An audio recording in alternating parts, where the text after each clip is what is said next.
കോടതി കണ്ടത് കൃഷ്ണദാസിൻ്റെ മാത്രം കണ്ണീരോ എന്നാണ് സൂപ്പർ പ്രൈം ടൈം ആദ്യം ചർച്ച ചെയ്യുന്നത്.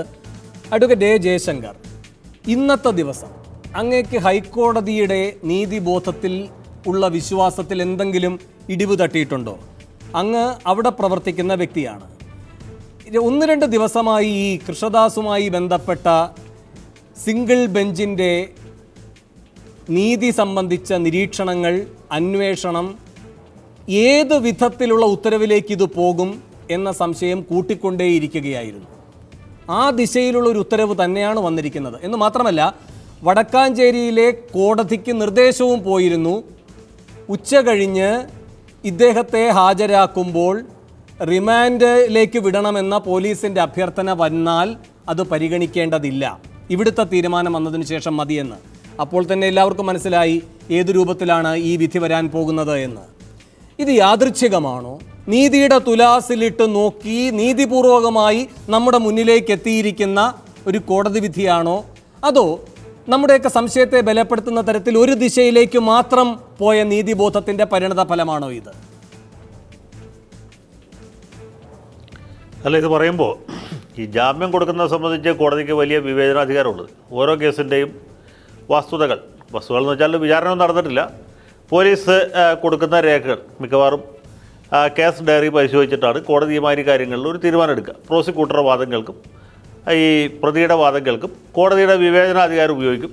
പല ഘടകങ്ങളും പരിശോധിക്കും. ഒന്ന്, ഈ കുറ്റാരോപണങ്ങൾ എത്ര ഗുരുതരമായവയാണ്, ഇനി പോലീസ് കെട്ടിച്ചമച്ചതാണോ, അതുമല്ലെങ്കിൽ ഈ പ്രതി പുറത്തിറങ്ങിയാൽ സാക്ഷികളെ സ്വാധീനിക്കാനും തെളിവ് തേച്ചു മാറ്റി കളയാനൊക്കെയുള്ള സാധ്യത എന്ത് മാത്രമാണ്. ഇങ്ങനെ പല ഘടകങ്ങളും ഒരേ സമയത്ത് കോടതിയുടെ മുമ്പിലുണ്ടാകും. ഇതെല്ലാം കോടതിയിൽ ഒരു രീതിയിൽ വേറെ രീതിയിൽ വർക്ക് ചെയ്യുകയും ചെയ്യും. പിന്നെ ഈ ന്യായാധിപന്മാർ, പ്രത്യേകിച്ച് ബെയിൽ കേസുകളൊക്കെ കേൾക്കുന്ന ആളുകൾ വളരെ കൊല്ലങ്ങളായിട്ട് മിക്കവാറൊക്കെ സബോർഡിനേറ്റ് ജുഡീഷ്യറിയിൽ നിന്ന് ഹൈക്കോടതിയിലേക്ക് പ്രൊമോട്ട് ചെയ്ത് വരുന്നവരായിരിക്കും. സ്വാഭാവികമായിട്ട് ഒരുപാട് കേസുകൾ കേട്ട് അനുഭവം പരിചയം ഇവർക്കുണ്ടാവും. പുസ്തകം വായിച്ചുള്ള അറിവല്ല, അനുഭവ പരിചയമുള്ളവരായിരിക്കും. അപ്പോൾ ഈ അനുഭവ പരിചയത്തിൻ്റെ അടിസ്ഥാനത്തിൽ ഇവർക്കിത് കേൾക്കുമ്പോൾ തന്നെ ഏകദേശം മനസ്സിലാവും എന്താണ് സംഗതിയുടെ കിടപ്പുവശം, ഇത് പോയാൽ എവിടം വരെ പോകും എന്ന ഒരു ധാരണയുടെ അടിസ്ഥാനത്തിലാണ് മിക്കവാറും ഈ കേസുകളെയൊക്കെ സമീപിക്കുക. ഈ കഴിഞ്ഞ ദിവസം 2 ദിവസം മുമ്പ് ചർച്ച നടന്നപ്പോഴും ഞാൻ ഈ ജഡ്ജിയെ ന്യായീകരിച്ച് പറഞ്ഞത് നിങ്ങൾ കേട്ട് കാണുമല്ലോ, വേണമെന്ന് ഓർമ്മയുണ്ടാവുമല്ലോ.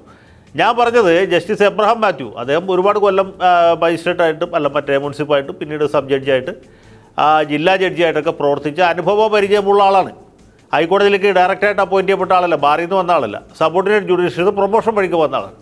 അപ്പോൾ അദ്ദേഹത്തിൻ്റെ അനുഭവ പരിചയത്തിൻ്റെ അടിസ്ഥാനത്തിലാണ് ഈ കേസ് കേൾക്കുന്നത്. അതിൻ്റെ അടിസ്ഥാനത്തിലാണ് അദ്ദേഹം ഈ വിഷയത്തെ സമീപിക്കുന്നത്. ഞാൻ ആ ഒരു ധാരണയിലാണ് ഇവിടെ സമീപിച്ചത്. എൻ്റെ അറിവിലും അനുഭവത്തിലും ഇദ്ദേഹം നിഷ്പക്ഷനായ ഒരു ന്യായാധിപനായിട്ടാണ് ഞാൻ മനസ്സിലാക്കിയിട്ടുള്ളത്. പക്ഷേ ഈ കഴിഞ്ഞ 2-3 ദിവസങ്ങളായിട്ട് ഇതുമായി ബന്ധപ്പെട്ട് വന്നുകൊണ്ടിരിക്കുന്ന വാർത്തകളൊക്കെ പരിശോധിക്കുമ്പോൾ മാത്രമല്ല, ഇതിൽ അടിസ്ഥാനപരമായൊരു പ്രശ്നമുണ്ട്. ഇവിടെ കൃഷ്ണദാസ് കോടതിയെ സമീപിച്ചിട്ടുള്ളത് മുൻകൂർ ജാമ്യത്തിന് വേണ്ടിയിട്ടാണ്. അദ്ദേഹത്തെ അറസ്റ്റ് ചെയ്തതോടുകൂടി തന്നെ മുൻകൂർ ജാമ്യം എന്ന സംഗതി അപ്രസക്തമായി കഴിഞ്ഞു. ആ സെക്കൻഡിൽ തന്നെ കേസ് ക്ലോസ് ചെയ്യേണ്ടതാണ്. കാരണം മുൻകൂർ ജാമ്യത്തിൻ്റെ വിഷയം ഉദിക്കുന്നില്ല, അദ്ദേഹത്തെ അറസ്റ്റ് ചെയ്ത് കഴിഞ്ഞു. പിന്നെ റെഗുലർ ബെയിലിന് ആപ്ലിക്കേഷൻ കൊടുക്കുകയാണ്. അതുമാത്രമല്ല, അദ്ദേഹം വടക്കാഞ്ചേരി കോടതിയിൽ റെഗുലർ ബെയിലിന് ആപ്ലിക്കേഷൻ കൊടുത്തു. കോടതി അത് പരിഗണിച്ചില്ല, അദ്ദേഹത്തെ റിമാൻഡ് ചെയ്തു. അങ്ങനെ ഒരു സാഹചര്യത്തിൽ പിന്നെ ആ റിമാൻഡ് ഓർഡറിൻ്റെ പുറത്ത് അദ്ദേഹം മറ്റ് മേൽക്കോടതികളെ അപ്പീലുമായിട്ട് സമീപിക്കുകയാണ് ചെയ്തിരുന്നത്. ഇതിൻ്റെ പുറത്ത് ഒന്നുകിൽ ജില്ലാ കോടതിയെ സമീപിക്കുക, അല്ലെങ്കിൽ ഹൈക്കോടതിയെ തന്നെ സമീപിക്കുക. അതിന് പകരം ഈ ഇവിടെ സംഭവിച്ചിട്ടുള്ളത് ഈ മുൻകൂർ ജാമ്യ ഹർജി തന്നെ ഇദ്ദേഹത്തെ അറസ്റ്റ് ചെയ്ത് 4 ദിവസവും കോടതി പരിഗണിക്കുന്നു. അതുതന്നെ ശരിയായിട്ടുള്ളൊരു രീതിയല്ല. മാത്രവുമല്ല, അദ്ദേഹത്തിൻ്റെ ജാമ്യാപേക്ഷ വടക്കാഞ്ചേരി കോടതി തള്ളിയതിന് ശേഷം ഈ മുൻകൂർ ജാമ്യം ഇവിടെ പരിഗണിക്കുന്നത് തികച്ചും അസംഗതമാണ്, അപ്രസക്തമാണ്. അതും ശരിയല്ല. ഇതിനൊക്കെ പുറമെ നമുക്കറിയാം, ഈ ഇദ്ദേഹവുമായി ബന്ധപ്പെട്ട് ഈ പ്രതികളുമായി അടുപ്പമുണ്ട് എന്ന രീതിയിലുള്ള ചില ഫോട്ടോകൾ പ്രചരിക്കുന്നു. അത് സോഷ്യൽ മീഡിയയിൽ പ്രചരിക്കുന്നു. അതുമായി ബന്ധപ്പെട്ട് ചില പരാതികളുണ്ടാകുന്നു. ഈ ജിഷ്ണു പ്രണോയ് എന്ന് പറഞ്ഞ ചെറുപ്പക്കാരൻ്റെ അമ്മ ഒരു പരാതി കൊടുക്കുന്നു. അങ്ങനെ ഒരു സാഹചര്യത്തിൽ അദ്ദേഹം തീർച്ചയായിട്ടും ഈ കേസ് തുടർന്ന് കേൾക്കുന്നതിൽ നിന്നും പിന്മാറേണ്ടതായിരുന്നു എന്നാണ് എൻ്റെ അഭിപ്രായം.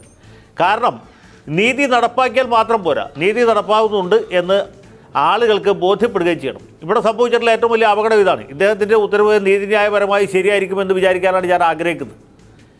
കാരണം നമുക്ക് മറ്റു തരത്തിൽ തെറ്റിദ്ധരിക്കാനായിട്ട് ഒരു കാരണവും കാണുന്നില്ല. പക്ഷേ എന്നാലും ഈ കാര്യത്തിൽ മൊത്തത്തിലൊരു ദുരൂഹതയുണ്ട്. ഇതിലെ പല കാര്യങ്ങളും സംശയാസ്പദമാണ്. ഇങ്ങനെ ഒരു ഉത്തരവ് നിങ്ങൾ പറഞ്ഞ വികാരത്തോടെ എനിക്ക് യോജിക്കാൻ കഴിയും. കാരണം ഒരു ചെറുപ്പക്കാരൻ, ക്രൂരമായി മർദ്ദിക്കപ്പെട്ടൊരു ചെറുപ്പക്കാരൻ, കഴുത്ത് മുറുകി മരിച്ച വേറൊരു ചെറുപ്പക്കാരൻ, അദ്ദേഹത്തിൻ്റെ നിരാലംബരായ കുടുംബാംഗങ്ങൾ, ഒരു ചെറുപ്പക്കാരൻ്റെ മരണമെന്ന് പറഞ്ഞാൽ ഒരു കുടുംബത്തിൻ്റെ പ്രതീക്ഷകളാണ് തല്ലി തകർക്കപ്പെടുന്നത്. അപ്പോൾ അങ്ങനെ ഒരു സാഹചര്യത്തിൽ നമുക്ക് പ്രത്യേകിച്ചൊരു കൂടിയ ബാധ്യതയുണ്ട്. നമ്മൾ ഇരകളുടെ പക്ഷത്തു നിന്ന് കൂടി ആലോചിക്കണമല്ലോ കാര്യങ്ങൾ. ഇദ്ദേഹത്തിന് ജാമ്യം കിട്ടുമോ കിട്ടാതിരിക്കലും ചെയ്യുക മാത്രമല്ല, അപ്പോൾ അങ്ങനെ സമൂഹത്തിൻ്റെ വിശാലമായ താല്പര്യങ്ങൾ, ഇങ്ങനെ ഒരുപാട് വിഷയങ്ങൾ ഇവിടെ ഉള്ളപ്പോൾ ഇങ്ങനെ സംശയാസ്പദമായ ദുരൂഹമായ ഒരു സാഹചര്യത്തിൽ ഒരു ജഡ്ജി ഒരു കേസിൻ്റെ കാര്യത്തിൽ അമിതമായ താല്പര്യമെടുക്കുന്നു എന്ന തോന്നൽ പൊതുസമൂഹത്തിൽ ഉണ്ടാകുന്ന ഒരു തരത്തിലും ശുഭോദർക്കമല്ല. പ്രത്യേകിച്ചും നമ്മുടെ കോടതികളെക്കുറിച്ചുള്ള പരാതികൾ, ജഡ്ജിമാരുടെ പല തീരുമാനങ്ങളെക്കുറിച്ചുള്ള പരാതികൾ, ഉള്ളതും ഇല്ലാത്തതും, ആളുകൾ കുറേയൊക്കെ ആക്ഷേപിക്കാൻ വേണ്ടി അപകീർത്തിപ്പെടുത്താൻ വേണ്ടിയൊക്കെ പറഞ്ഞു വരുത്തുന്നവരുണ്ട്, ധാരാളം ഉണ്ട്. നമ്മളിപ്പോൾ ഒരു കൃഷിയായിട്ട് കൊണ്ടെടുക്കുന്ന ആളുണ്ട്, ചില പ്രത്യേക സംഘടനകൾ തന്നെ ഇതിനു വേണ്ടി പ്രവർത്തിക്കുന്നുണ്ട്. അങ്ങനെ ഒരു സാഹചര്യത്തിൽ ഈ നീതിപീഠത്തിൻ്റെ പ്രതിച്ഛായയ്ക്ക് കളങ്കം വരുത്തുന്ന രീതിയിലുള്ള ഒരു നടപടിയാണ് ഇന്നുണ്ടായിട്ടുള്ളത് എന്ന് പറയുന്നതിൽ എനിക്ക് അതീവ ദുഃഖമുണ്ട്. ഞാൻ ഈ സംവിധാനത്തിൻ്റെ ഭാഗമായിട്ട് പ്രവർത്തിക്കുന്ന ആളാണ്. ജസ്റ്റിസ് എബ്രഹാം മാത്യുവിനോട് വ്യക്തിപരമായിട്ട് ബഹുമാനമുള്ള ആളാണ്. പക്ഷേ അദ്ദേഹത്തിൻ്റെ ഭാഗത്തുനിന്നുണ്ടായ നടപടി ഒരു കാരണവശാലും നീതീകരിക്കാവുന്നതല്ല. ഇപ്പോൾ ഈ ചർച്ചയിൽ പങ്കെടുക്കുന്ന ഇതിൽ ദുഃഖിതരായ ആളുകളുണ്ട്, അവരടക്കമുള്ളവരുടെ കാര്യത്തിൽ ഞാൻ പറയാൻ, ഞാൻ ഡിസ്പാഷനേറ്റായിട്ടാണ് പറഞ്ഞത്, ഞാൻ രണ്ട് ഭാഗത്തുമില്ല. ഇത് തീർച്ചയായിട്ടും ഒരു തരത്തിലും സന്തോഷകരമായിട്ടുള്ള ഒരു സംഭവമല്ല. ഞാൻ എൻ്റെ ഉത്തരവിൻ്റെ ന്യായാന്യായതയിലേക്കാൻ പോകുന്നില്ല, അത് ജഡ്ജിയുടെ ഡിസ്ക്രിപ്ഷനാണ്. ചിലപ്പോൾ അന്വേഷണ ഉദ്യോഗസ്ഥന്മാരുടെ ഭാഗത്ത് വീഴ്ച ഉണ്ടാണെങ്കിൽ അവർ വിമർശിക്കാനുള്ള എല്ലാ സ്വാതന്ത്ര്യം കോടതിക്കുണ്ട്. ഹൈക്കോടതിക്ക് വിപുലമായ അധികാരങ്ങൾ ഈ കാര്യത്തിലുണ്ട്. പക്ഷേ അധികാരം കൈയാളുമ്പോൾ അത് ജുഡീഷ്യലായിട്ടും ജുഡീഷ്യസായിട്ടും ചെയ്യണം എന്നുള്ളതാണ് ഏറ്റവും പ്രധാനപ്പെട്ട കാര്യം. ഈ ഡിസ്ക്രിപ്ഷൻ അഥവാ വിവേചനാധികാരം എന്ന് പറയുന്നത് ജഡ്ജിമാർക്ക് തോന്നിയ പോലെ ആർബിട്രറി ആയിട്ടോ കാപ്രിഷ്യസ് ആയിട്ടോ ചെയ്യാനുള്ളതല്ല, നേരെ മറിച്ച് അത് ജുഡീഷ്യലായിട്ടും ജുഡീഷ്യസായിട്ടും ചെയ്യേണ്ടതാണ്. ആ കാര്യത്തിൽ വീഴ്ച വരുത്തിയോ എന്ന ഒരു സംശയം നമുക്കുണ്ടാവും. പ്രത്യേകിച്ചും ഈ കേസ് എടുത്ത അന്ന് മുതൽക്ക് ഇദ്ദേഹം നടത്തിക്കൊണ്ടേയിരിക്കുന്ന പരാമർശങ്ങൾ, മാത്രമല്ല പ്രതികളുമായിട്ട് ഇദ്ദേഹത്തിനുണ്ട് എന്ന് പറയപ്പെടുന്ന അടുപ്പം, അങ്ങനൊരു പശ്ചാത്തലത്തിൽ അദ്ദേഹം ഈ കേസ് തുടർന്ന് കേൾക്കാൻ പാടില്ലായിരുന്നു. കേരള ഹൈക്കോടതിയിൽ ഇദ്ദേഹത്തെ പോലെ തന്നെ ഇദ്ദേഹത്തെക്കാൾ പ്രഗത്ഭന്മാരായ ഒരുപാട് ജഡ്ജിമാരുണ്ട്. ഈ ബെഞ്ചിൽ നിന്ന് മാറിയാലും പ്രതികൾക്ക് കിട്ടാനുള്ള നീതി നിഷേധിക്കപ്പെടുകയൊന്നുമില്ലായിരുന്നു. അങ്ങനെ ഒരു സാഹചര്യത്തിൽ, പ്രത്യേകിച്ചും ഇദ്ദേഹം വിവാദ പുരുഷനായിരിക്കുന്ന സാഹചര്യത്തിൽ, അദ്ദേഹത്തെക്കുറിച്ച് സംശയങ്ങൾ ഉയർന്നു സാഹചര്യത്തിൽ, അദ്ദേഹത്തിൻ്റെ പല പരാമർശങ്ങളെക്കുറിച്ചും ബന്ധപ്പെട്ട ആളുകൾക്ക് വലിയ എതിരഭിപ്രായമുള്ള സാഹചര്യത്തിൽ അദ്ദേഹം ഈ കേസ് കേൾക്കുന്നത് പിന്മാറുകയായിരുന്നു ഏറ്റവും ഉചിതം എന്നാണ് എൻ്റെ വിനീതമായ അഭിപ്രായം. ഷഹീർ ഷൗക്കത്ത് അലി, അഡ്വക്കേറ്റ് ജയശങ്കർ ചൂണ്ടിക്കാട്ടിയതുപോലെ ഇവിടെ നീതി നടപ്പാക്കപ്പെട്ടു, പക്ഷേ നീതി നടപ്പായി എന്ന് വിശ്വാസത്തിലെടുക്കാൻ കഴിയുന്ന തരത്തിൽ നടപ്പാക്കപ്പെട്ടോ? രണ്ടും തുല്യ പ്രാധാന്യത്തോടെ പരിഗണിക്കപ്പെടേണ്ടതാണ്. അപ്പോഴാണ് നീതിയുടെ പ്രക്രിയ പൂർത്തിയാകുന്നത് എന്നാണ് അഡ്വക്കേറ്റ് ജയശങ്കർ പറഞ്ഞത്. ഷഹീർ ഷൗക്കത്ത് അലിയേക്കാൾ മറ്റൊരാളില്ല. അങ്ങനെ നീതിയുടെ പ്രക്രിയ ഇന്ന് ഹൈക്കോടതി സിംഗിൾ ജഡ്ജ് കൃത്യമായി പൂർത്തീകരിച്ചോ ഇല്ലയോ എന്ന് പറയാൻ ഷഹീറിന് എന്താണ് തോന്നുന്നത്?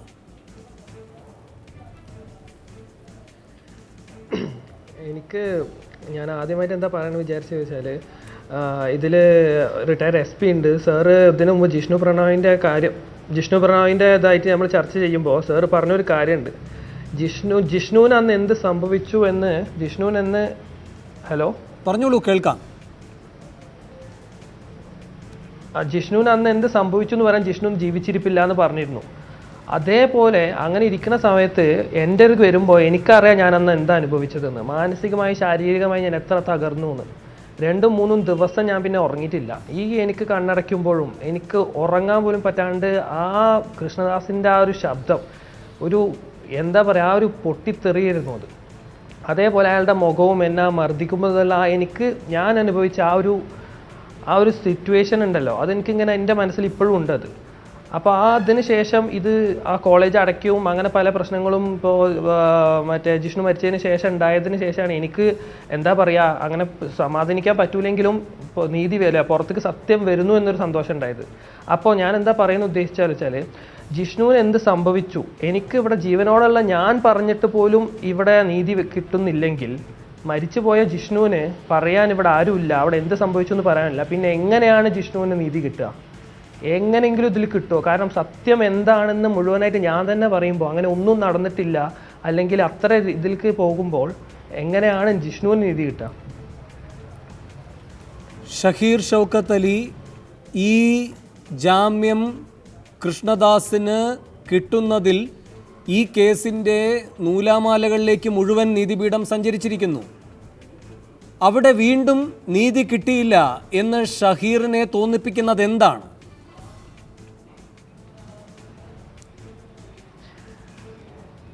അതായത് ഞാനിപ്പോൾ എങ്ങനെ പറയാം, ഞാനിപ്പോൾ ഒരു വിദ്യാർത്ഥിയാണ്. എനിക്കിതിലിപ്പോൾ ഏതൊക്കെ രീതിയിൽ പോയിട്ടാണ് ഇങ്ങനെ വന്നതെന്ന് എനിക്കറിയില്ല. പക്ഷേ ഒരു സാധാരണ ഒരാൾ എന്ന രീതിയിലേക്ക് നമ്മളിപ്പോൾ എടുത്തിട്ടുണ്ടെങ്കിൽ ഈ കേസിൽ വന്ന ആദ്യം മുതലുള്ള കാര്യങ്ങളൊക്കെ നമ്മൾ എടുത്തു നോക്കുമ്പോൾ വളരെ അത്ഭുതകരമായിട്ടാണ് ഇപ്പോൾ ഇത് വന്നിരിക്കുന്നത്. ഇങ്ങനെ ഒരു ജാമ്യം കൊടുക്കലും അതേപോലെ PROക്ക് കൊടുത്തതടക്കം.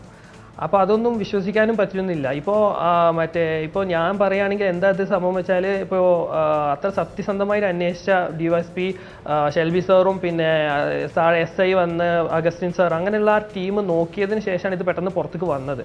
ഇപ്പോൾ ഇങ്ങനൊരു അവർക്കെതിരെ ഒരു അന്വേഷണം എന്നൊക്കെ വരുമ്പോൾ ഓട്ടോമാറ്റിക്കായിട്ട് എന്താണ്, സാർ സത്യത്തിന് നിന്നു, സത്യം പുറത്ത് കൊണ്ടുവരാൻ സഹായിച്ചു എന്നുള്ളത്. ഞാൻ വരാം ഷഹീറിലേക്ക്.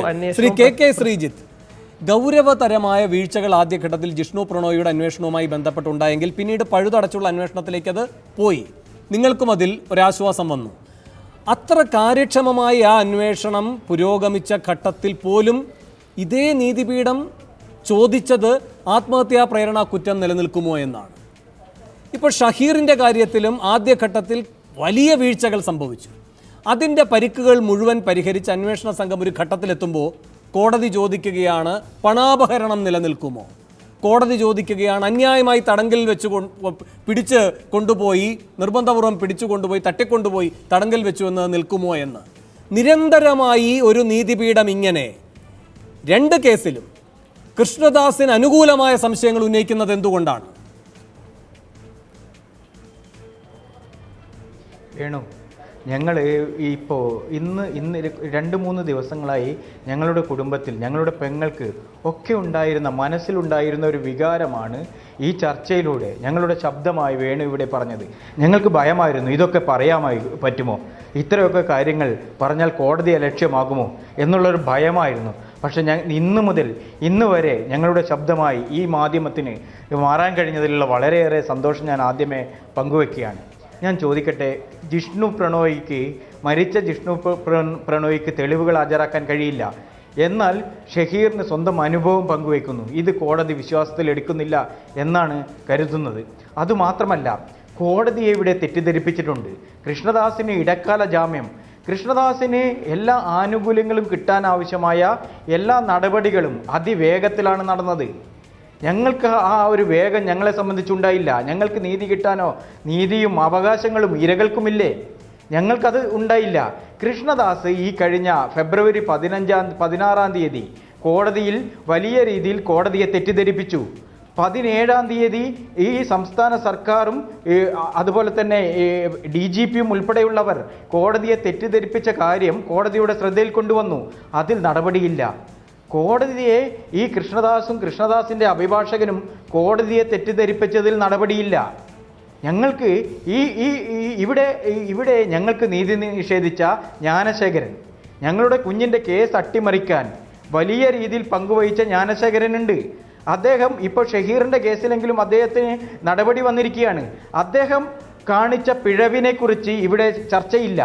ഇവിടുത്തെ ഏറ്റവും വലിയ പ്രശ്നം ഞങ്ങളുടെ കുട്ടി മരിച്ചിട്ട് ഇപ്പോൾ ആത്മഹത്യാ പ്രേരണ. ഞങ്ങൾ ഇന്നും പറയുകയാണ്, ഷഹീറിനെ ആ ഇടിമുറിയിൽ കൊണ്ടുപോയി പീഡിപ്പിച്ചതുപോലെ തുടർന്ന് തല്ലിക്കൊല്ലുകയും കെട്ടിത്തൂക്കുകയുമായിരുന്നു എന്നാണ് ഞങ്ങൾ ഇപ്പോഴും വിശ്വസിക്കുന്നത്. ഇപ്പോഴും നിൽക്കുന്നത് ആത്മഹത്യാ പ്രേരണ എന്നാണ്. എങ്ങനെ തെളിവ് ലഭിക്കും? ഞാൻ നിരവധി തവണ ഈ മാതൃഭൂമി ന്യൂസിൽ തന്നെ പറഞ്ഞതാണ്, കൃഷ്ണദാസിനെ ഈ ജിഷ്ണുവിൻ്റെ കേസിൽ അറസ്റ്റ് ചെയ്യൂ, 2 ദിവസം ജയിലിലടക്കൂ, നിരവധി തെളിവുകൾ പുറത്തു വരാൻ കഴിയും. നിരവധി തെളിവുകൾ അവന്റെ സഹപാഠികൾ. ശ്രീ ജോർജ് ജോസഫ്, ഇവിടെ കോടതി ചോദിക്കുന്ന